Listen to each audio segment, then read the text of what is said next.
Señor, a ti sea la gloria, gracias porque nos tienes hoy aquí. Lléganos en tus palabras, Señor, úsame como herramienta de gracia para exponer tus verdades. Guíame, te lo pido, Señor. Fortaléceme, Señor, dame sabiduría, dame claridad, dame entendimiento, para poder yo ser usado por ti, Señor, y expresar tu palabra. En tus manos estamos, prepara nuestros cuerpos, nuestras mentes, sobre todo nuestros corazones. En el nombre de Cristo Jesús. Amén. Muy bien. El siguiente milagro que vamos a enseñar hoy, en el que vamos a meditar, viene precisamente después del de la Sirofenicia. Es importante ver que Jesús se va a mover de un lugar a otro, pero sigue estando en un área gentil, no es un área judía.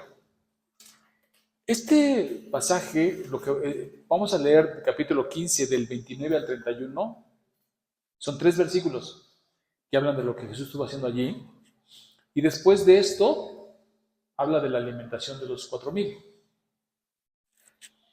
que es precisamente de toda esta gente que vamos a estudiar hoy. O sea, esta gente lo está acompañando, lleva varios días y Jesús dice que hay que alimentarlos, y resulta que son como 4,000.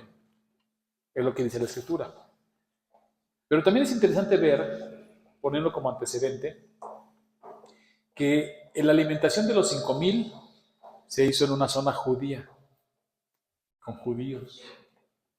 Y la alimentación de los 4,000, aproximadamente, porque según cómo se contabilice, se hace en una zona gentil. Es muy interesante ver todos estos contrastes, ver todas estas puntos dentro de la misma escritura, porque dicen algo, dicen cosas. Solo hay que poner atención en los detalles, ¿no? Entonces los invito a que abran su Biblia en Mateo capítulo 15. Vamos a leer el versículo 29 al 31. Dice, pasó Jesús de allí, o sea, acababa de ser el milagro de la Sirofenicia, y vino junto al mar de Galilea. Y subiendo al monte, se sentó allí y se le acercó mucha gente que traía consigo a cojos, a ciegos, a mudos, a mancos y otros muchos enfermos. Y los pusieron a los pies de Jesús y los sanó. De manera que la multitud se maravillaba, viendo a los mudos hablar, a los mancos sanados, a los cojos andar y a los ciegos ver, y glorificaban al Dios de Israel. Muy bien. Marcos, que se narra el mismo evento en el capítulo 7, versículo 31, nos dice que esta región es Decápoli, una zona gentil. Y esto es muy interesante porque hay una paradoja intencional. Es paradójico lo que está pasando aquí. Pero, como lo pongo acá, intencionalmente. ¿Por qué? Jesús le acaba de decir a sus discípulos, no soy enviado sino a las ovejas perdidas de Israel. ¿Se acuerdan? Es lo que acaba de decir. Se lo dijo a sus discípulos. Y a la mujer le dijo, no está bien que de los panes de los hijos le dé a los perrillos. Y acto seguido, ahora sana a muchos enfermos gentiles y más adelante los va a alimentar. Es paradójico, ¿no? Pero como ya lo vimos, lo que está haciendo Jesús es una revelación progresiva. Él viene como el Mesías prometido y va actuando o va desarrollando su ministerio conforme las escrituras han hablado de él, han profetizado de él y lo han señalado. Entonces, como lo vimos la semana pasada, al judío primeramente y luego ¿qué?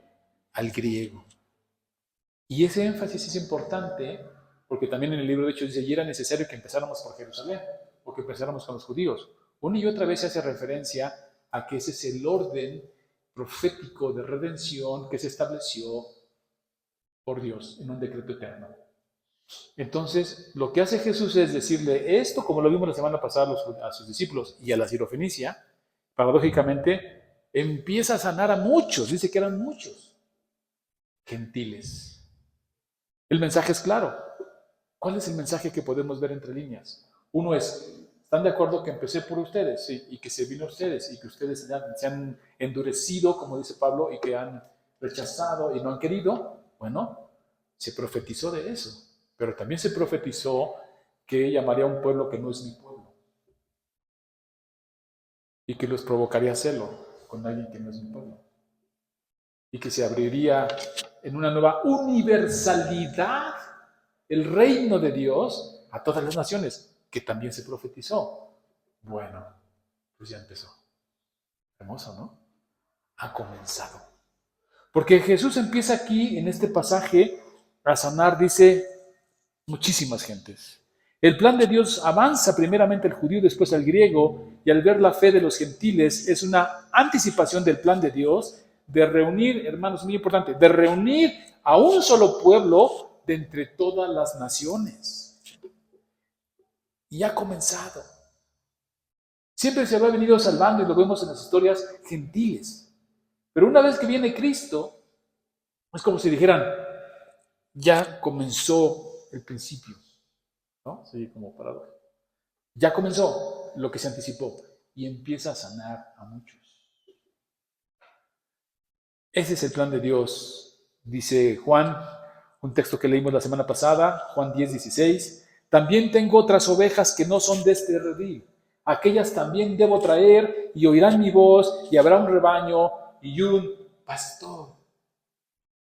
Y Jesús va actuando conforme a las profecías. Y eso es muy importante.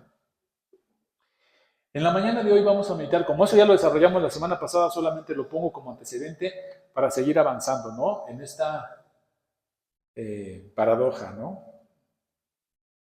Pero esta mañana vamos a meditar en dos aspectos muy importantes. Jesús muestra el carácter de Dios.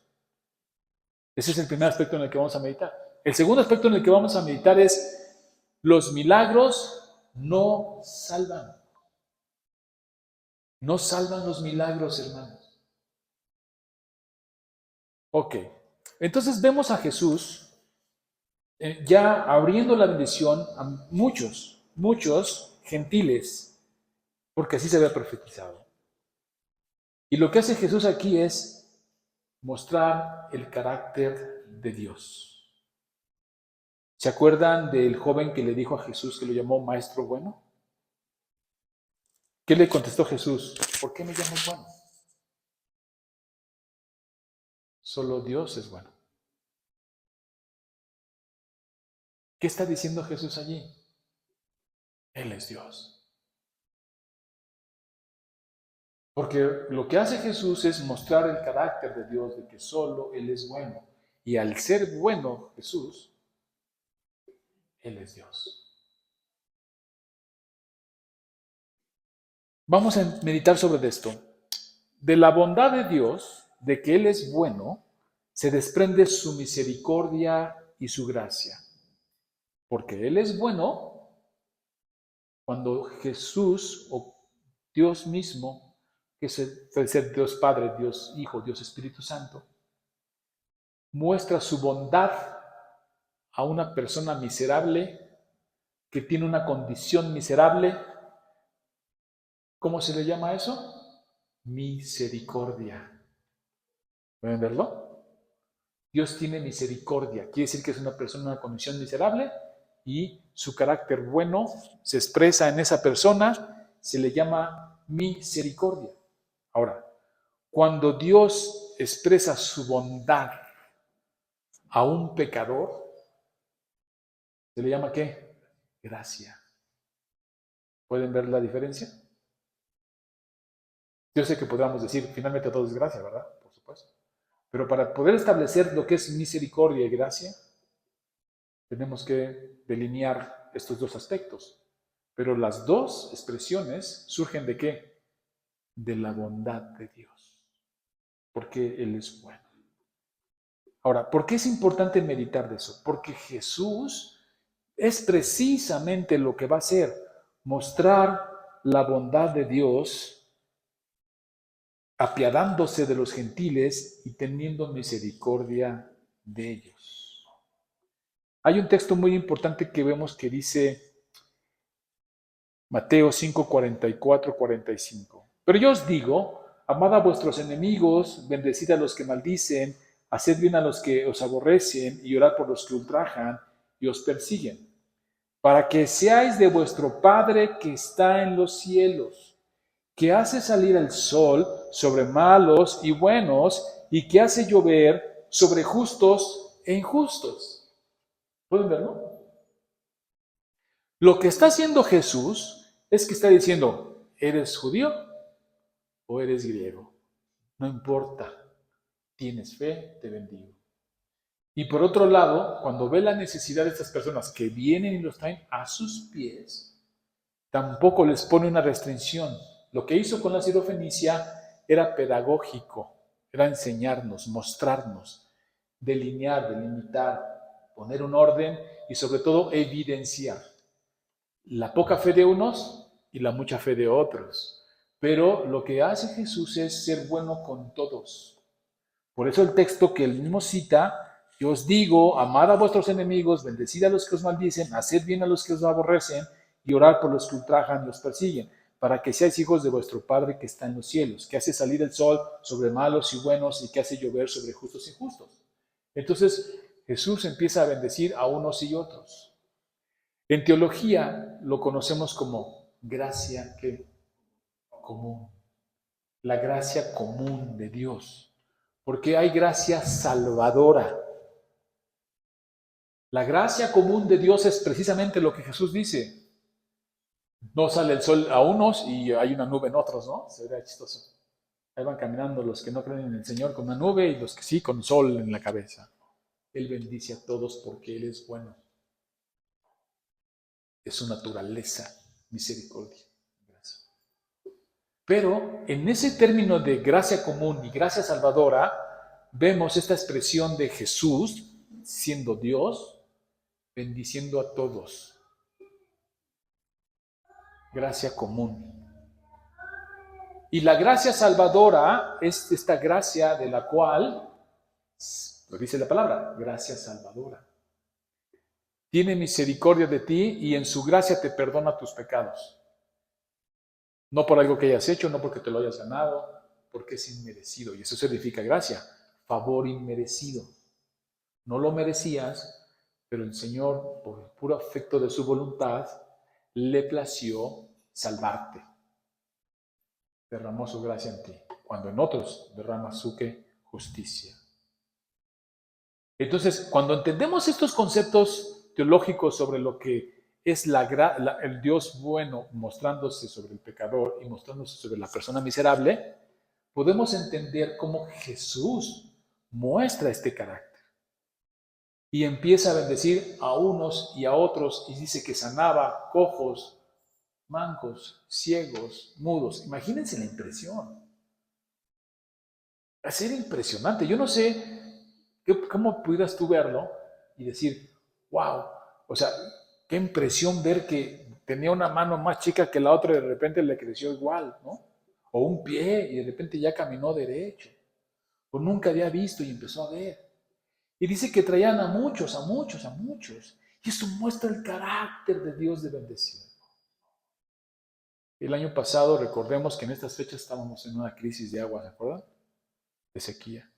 Pero Dios fue bueno y nos dio agua. Este año estamos al doble de capacidad. O sea, ha llovido muchísimo, las presas están enormes. Porque Dios es bueno. Porque muestra su misericordia. Una vez que lo entendemos así, ahora, plantémonos en la posición de los discípulos. Los discípulos andan con Jesús, ven este acto de la sirofenicia y de repente ven que empieza a bendecir a todos. Pues, ¿cómo? Ya no entendí. ¿No? Les está diciendo, se ha abierto la puerta a los gentiles por la necedad o la dureza de los judíos. Pero en la aplicación práctica a nuestra vida, sobre el carácter de Cristo, en mostrar su gracia común a justos e injustos, bendecir a buenos y malos, sanar a unos y sanar a otros, ¿qué nos dice nuestra vida? ¿Cómo nosotros mostramos ese carácter de Cristo a las personas? Condicionamos muchas veces. A veces condicionamos. A veces eres generoso con unos y no tanto con otros. A veces eres misericordioso con unos y no tanto con otros. A veces va a depender inclusive de tu estado de ánimo. No. Si estás de buenas o si estás de malas. ¿No? Ay, es que hoy no me agarraste en mis días. No, pues avísanos, ¿no? Pon un calendario ahí. Lunes no, martes menos y miércoles ni te se te ocurra, ¿no? Porque estoy de malas. No. Tenemos que mostrar este carácter al Señor. Y tener esta misericordia hacia los otros. Pero eso es lo que estaban aprendiendo los discípulos. Y eso es lo que nosotros tenemos que aprender, porque nos hallamos a veces condicionando la bendición. O miento.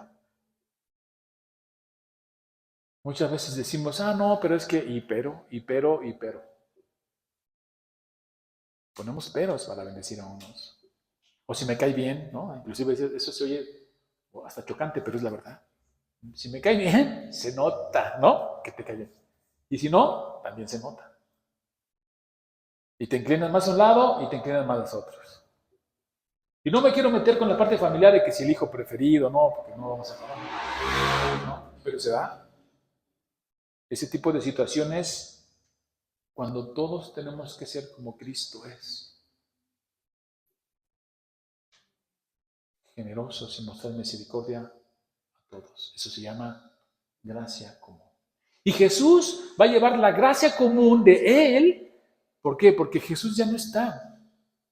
Ya no hay manera de traer cojos y mancos y todo a Jesús, porque Jesús está a la vista del Padre, está de forma misteriosa en todas partes, en su divinidad y en su encarnación. No lo sé, pero ¿cómo sería eso? Pero está en todas partes. Y a la vez está sentado a la diestra de Dios Padre. Nos toca a nosotros, a ti y a mí, mostrar esa gracia común al Señor. Mostrar cómo podemos ser con los demás. Y Jesús lleva eso al límite. Y dice, amad a vuestros enemigos. ¿Cómo? Bendecid a los que os maldicen. Haced bien a los que os aborrecen. Orad por los que ultrajan y os persiguen, para que seáis hijos de vuestro Padre que está en los cielos. Se llama gracia común. ¿Cuándo decimos, no soy yo, sino la gracia que hay en mí? Lo que recibí de gracia, doy de gracia. Qué bueno. Porque eso lo decimos cuando ¿qué? Cuando está fácil, ¿no? Hermano, ¿necesitas algo? Sí, ¿te puedo apoyar en algo? Sí. Hermano, gracias. No. De gracia recibí, de gracia Dios. Amén, Él sea la gloria. Pero el que te maldice,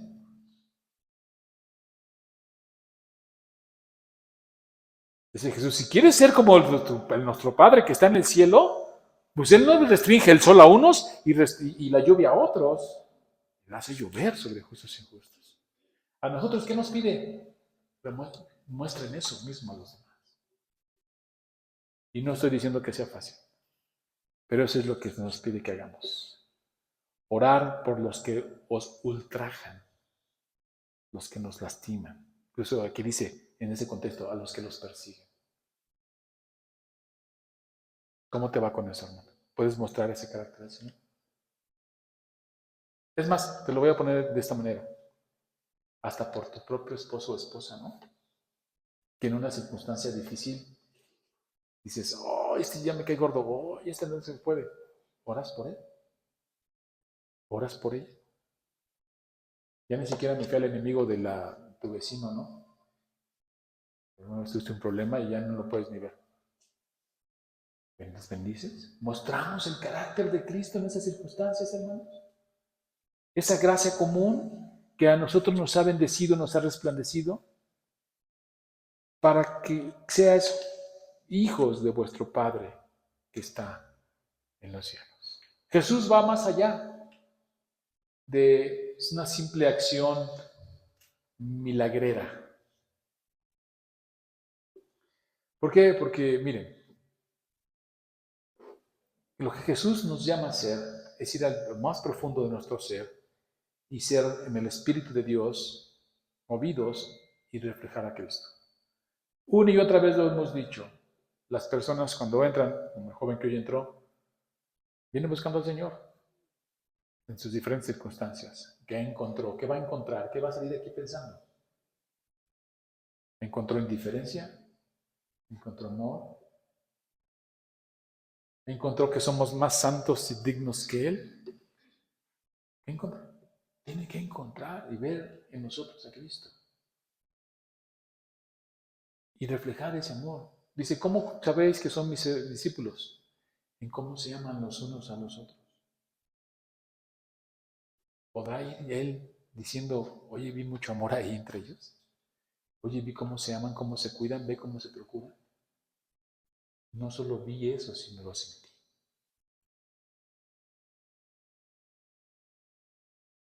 No lo sé, me lo pregunto, porque eso es lo que nos demanda el Señor. Él fue y bendijo a muchas personas.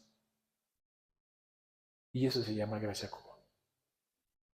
Que tú y yo tenemos que expresar día a día, día. Tienes que tratar con la misma gracia a uno que al otro. Yo sé que la empatía es más con unos que con otros. ¿Por qué? Porque prácticamente puedes tener más, de alguna manera, identificarte más con uno o con otro. Por el trabajo, por las condiciones, si eres soltero, si eres casado, los temas coinciden. Pero a la hora de demostrar gracia es parejo, hermanos. A la hora de demostrar misericordia es parejo. Es lo que nos dice el Señor y nos lo demanda. Mostrar que somos sus hijos. Y esa es la primera parte. La segunda parte del sermón tiene que ver con los milagros. Dice aquí que sanaba a muchos, cojos, ciegos, mudos, mancos y otros muchos más enfermos. Y todos a los pies de Jesús se los sanó. Y la multitud se maravillaba, viendo a mudos hablar, a los mancos sanados, a los cojos andar y a los ciegos ver. Y glorificaban al Dios de Israel. Eso es muy importante. Pero vámonos por partes, porque no glorificaban a Cristo ni tenían la concepción clara como la sirofenicia de gritarle, hijo de David. No. Ellos aquí dice que glorificaban al Dios de Israel. O sea, veían en Cristo el poder de Dios ahí. Pero ¿hasta dónde? ¿Hasta qué límite? Esa es otra parte. Pero antes de anticiparme a eso, meditemos. Milagros tras milagros. Porque Jesús estaba anunciando que el reino de los cielos había que llegado. Y que se había profetizado que esto iba a pasar. Y al hacerlo, él estaba diciendo, el reino llegó. Yo soy el Mesías prometido. Cuando le preguntaban, ¿tú eres el Cristo? ¿Qué le dijo? ¿No ven las cosas que yo he hecho? ¿Me preguntas eso? Ve las cosas que he hecho. Él es el Cristo. Pero, ¿por qué es interesante, hermanos? Titulamos el sermón, el creer viene por el oír, los milagros no salvan. ¿Por qué? ¿Cuánta de esta gente, de la alimentación de los 5,000, de todos los que sanó, los leprosos, todos los que se encontró, toda la bendición que derramó, estaba cuando entró a Jerusalén y le gritaban, Hosana, Hosana? Seguramente muchos. Pero ¿cuánta de esta gente fue de la misma gente que recibió milagros? Se escuchó decir, crucifícalo, crucifícalo. ¿Cuántas? ¿Cuánta gente no vio los milagros de Jesús, pero no hubo un cambio en su corazón? No hay milagro. ¿Cuánta gente Jesús no sanó ciegos, enfermos, pero no se rindieron a sus pies? Tuvieron una experiencia religiosa y seguramente sorprendente. Y seguramente la narraron, la platicaron y la fueron transmitiendo a sus hijos, a sus nietos. Pero no hubo un cambio de corazón. No se doblegaron a los pies de Cristo. Y eso es muy importante, hermanos, porque cuando revisamos nuestras vidas, revisamos las vidas de las gentes que, Dios ha bendecido de manera sobrenatural incluso, ¿dónde están? ¿Dónde están?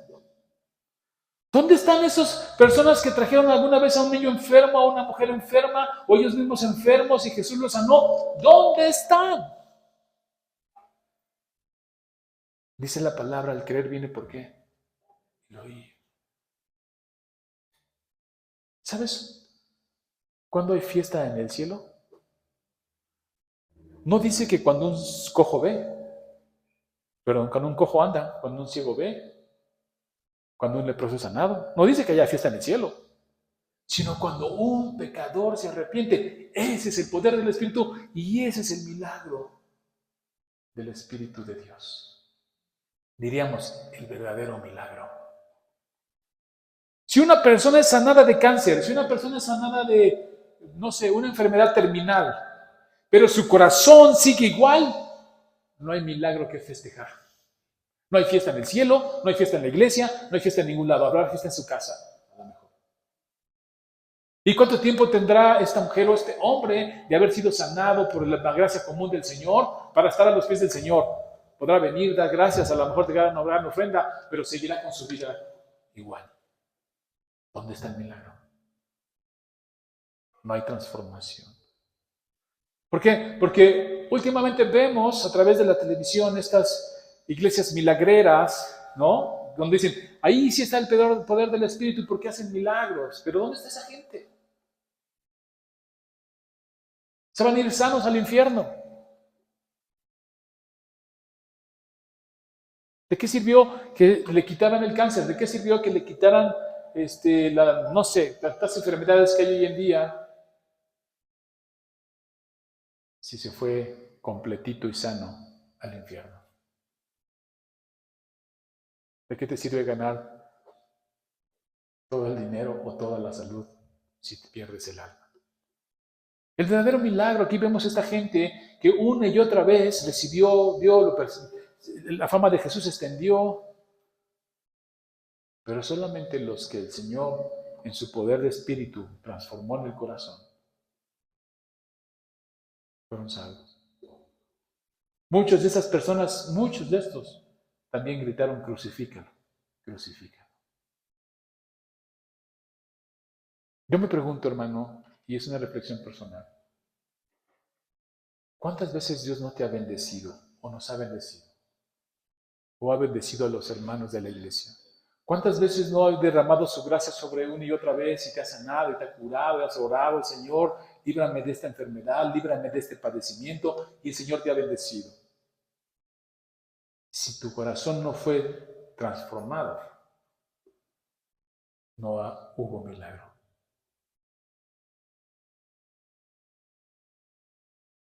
¿Se han conocido personas que salieron de una enfermedad, pero su corazón sigue igual de duro, entenebrecido? Y uno pensaría, dices, no, después de esta prueba fuerte que le puso el Señor de enfermedad, seguramente va a cambiar. Siguen igual. ¿Dónde estuvo el milagro?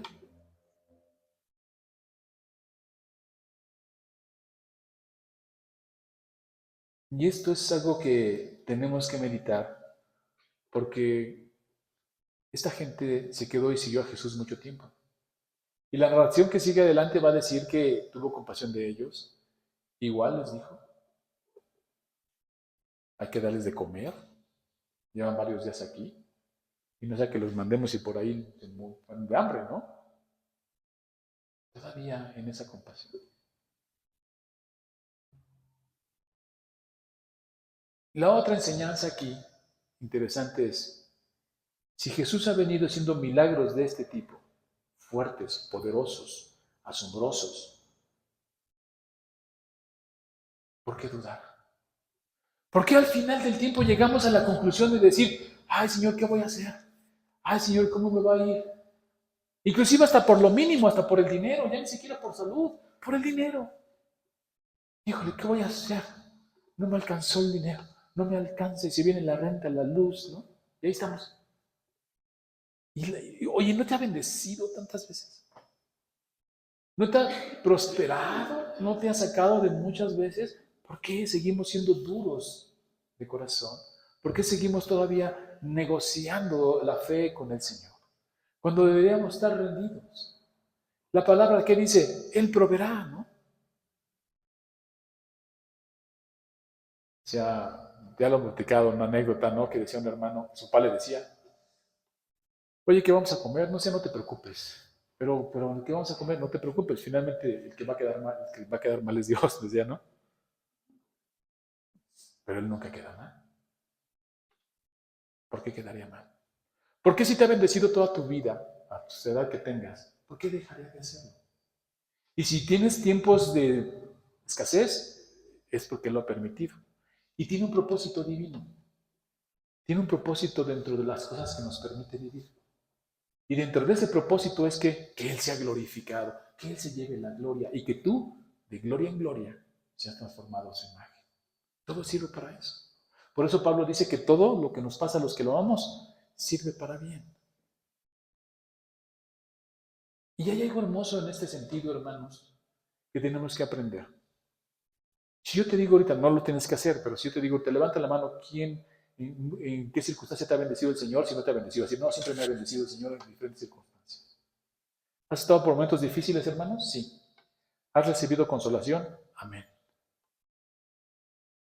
¿Sabes qué dice la Escritura? Que de la misma manera que tú has sido consolado, consueles a otros. O sea, que lo que te permitió vivir el Señor, también, aunque difícil que haya sido, sirve como herramienta de gracia a otros, porque te vuelve empático y conoces las circunstancias. Y cuando alguien está sufriendo, ¿qué decimos? Sé lo que estás padeciendo. Estoy con tu dolor. Poner el ejemplo que cuando vino el COVID yo tuve una crisis emocional y una cosa que nunca me había pasado en mi vida. Y he tenido eventos bien difíciles, ¿eh? Esto fue muy extraño. Me pasó. Me pasó por un tiempo corto, como por un mes, 2 meses, y tuve que tomar medicamento.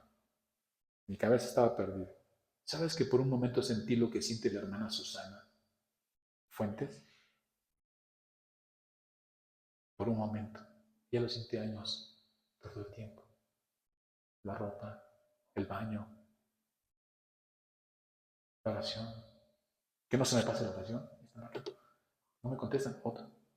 Yo lo llegué a sentir por un poco corto tiempo. Ahora yo la veo y digo, qué peso de hermana. Ahí está la gloria. Y eso es importante. ¿Por qué? Porque nos enseña cómo el Señor quiere que mostremos su gracia común. ¿Sabes cuál es uno de los objetivos del ayuno? Más allá de todo lo que se pueda decir del ayuno.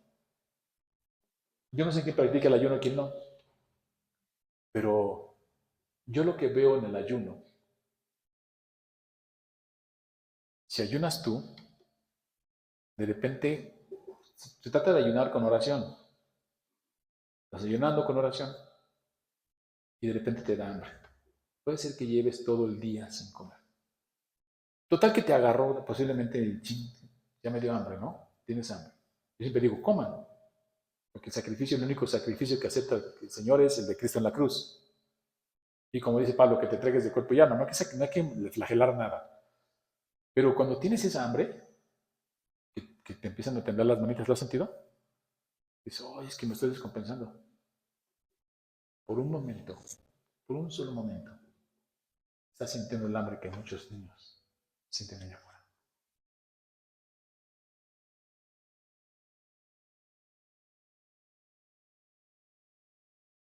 Por un momento.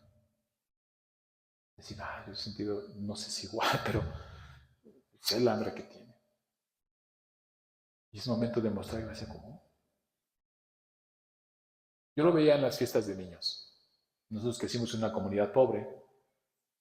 Y cuando se hacía la fiesta del niño, de alguien cumpleaños, se invitaba a algunos niños de la comunidad, humildes, pobres. Se ve que tienen hambre, se nota que tienen hambre y lo expresan. Casi ni jugaban, estaban alrededor del pastel, esperando su pedazo. Y tú insensiblemente dices, ay, no, no, no, fórmate. Él tiene hambre. A lo mejor ni siquiera ha tenido un pastel. Pero como no estás en esa posición, a veces no lo alcanzas a percibir y te vuelves duro, insensible. Y Jesús va a trabajar con sus discípulos y va a decir, vean toda esta necesidad, ahí van con ellos. Y ellos están viendo toda la necesidad de la gente y viendo cómo Jesús les da un ejemplo y un fundamento de cómo tratar con esas necesidades. Y bendecir. Un ejemplo muy claro de la gracia común de Dios se muestra muchas veces cuando hay una tragedia. Si ahorita nos dijeran, digo, Dios no quiera, ¿verdad? Como decimos, que se cayó el edificio de la casa de enfrente, saldríamos todos a ayudar, ¿o sí o no? O dirías, no, esa señora no me dejó estacionarme el otro día, me puso un bote ahí de cemento. ¿No? ¿Lo harías? Es gracia común, ¿no? Vas y ayudas. Y muestras solidaridad, ¿no? Porque a veces nos cuesta trabajo hacerlo con los mismos hermanos de la iglesia. Porque a veces esa gracia común no la podemos reflejar entre nosotros, a veces entre nosotros mismos. Sí puede ser que el hermano no te saludó, ¿no? Pues me saludó esto como caritas. Y a lo mejor ni tiene mucho de problemas, ¿no? ¿No te ha pasado? Que el hermano dice, no me hizo caso, y cuando te acercas dices, es que se murió mi papá ayer. Caray, perdón, hermano, yo pensé que no me querías hablar. Mostrar gracia común como el Señor nos lo muestra. Pero avanzando sobre el tema, si los milagros no salvan, si los milagros que hizo Jesús no hizo que la gente finalmente derramara su corazón, seguían duros de corazón, los mismos discípulos no entendían todavía nada. Porque más adelante, el siguiente domingo, vamos a ver cómo es que ellos mismos les vuelve a decir que los alimenten ellos, y otra vez vuelven a dudar cuando ya vieron que alimentó 5,000. ¿Cómo es posible? No es entendible. Pero sí somos nosotros, están reflejando parte de nuestro carácter. Pero volviendo a esta parte en la que los milagros no salvan, hermanos, si los milagros no van a salvar, y no hay fiesta en el cielo cuando alguien ve o cuando alguien sana de cáncer, hay fiesta en el cielo cuando un pecador se arrepiente. Entonces, ¿cuál es nuestra gran comisión? Ir a hacer milagros, ir a sanar enfermos y de predicar el evangelio a toda criatura, porque esa es salvación, ese es poder de Dios para salvación de las almas. Ese dice el evangelio, Pablo. Porque es poder, no me avergüenzo del evangelio, porque es poder de Dios para salvación de las almas. Entonces, los niños van a llegar en la escuela bíblica la semana que entra. No, la otra semana. Van a llegar. Se les va a dar de comer, sí, pero no es lo importante. ¿Van a tener hambre? Sí. ¿Vamos a tener misericordia de ellos? Sí. Puede ser que levanten la mano y quieran más pan. Sí. Amén.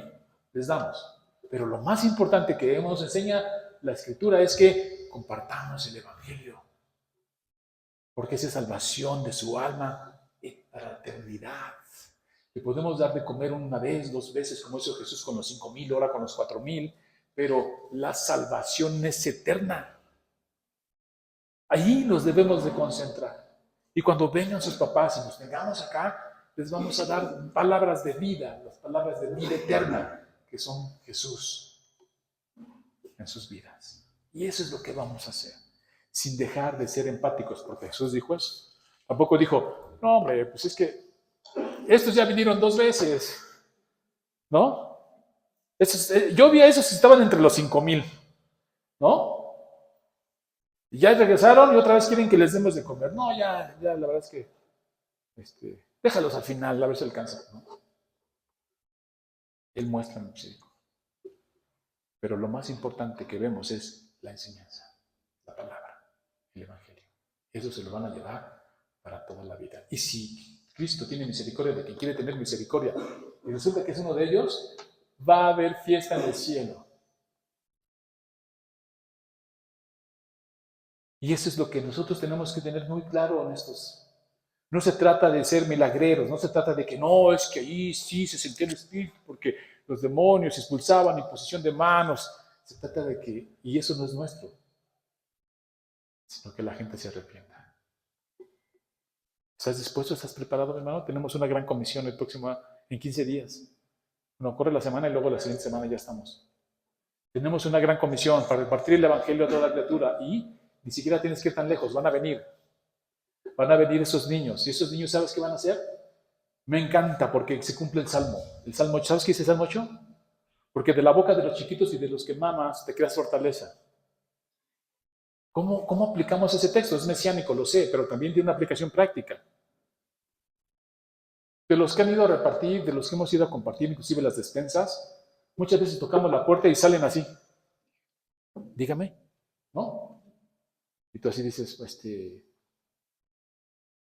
nada, vengo a dar una despensita por parte de la iglesia y ahí más o menos este es el Evangelio y lo que queremos es mostrar que Jesús es real, la verdad, y ya estamos predicando.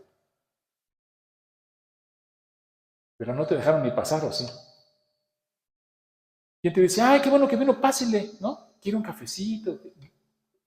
Y si le vas a hablar, hay unos que traen su letrero afuera, ¿no? Que dice, no se acepta propaganda protestante, ¿no? ¿Se acuerdan de eso? Este hogar es católico, no se acepta propaganda protestante. Ya no saben si tocar o no. Si toco va a ser una ofensa, ¿no? ¿Qué hago? Pues ¿sabes qué va a pasar?